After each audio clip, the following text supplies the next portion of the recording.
Dobrodošli u Centar Ritam s konjem, podružnicu udruge fizioterapeuta radnih terapeuta Zagorja.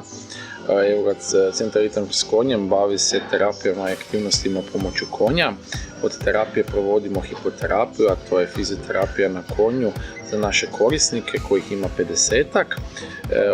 Njihova terapija subvencionirana je od strane Ministarstva rada, mirovinskog sustava, socijalne politike i mladih putem projekta H2 za bolje sutra svima. Te provodimo još jedan projekat za naše rekreativne jahače, a to je putem Makasa do kvalitetnog ruralnog stasa koje je financirano od Ministarstva poljoprivrede, kojim ćemo kroz škole jahanja osposobiti naše jahače za 2 utrke daljinskog jahanja Endurance.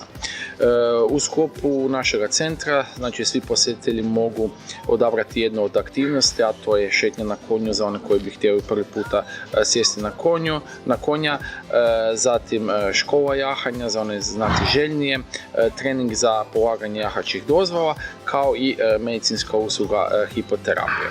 Za one koji vole ovakvo okruženje, predivne prirode i konja, nudimo i usluge proslave rođendana.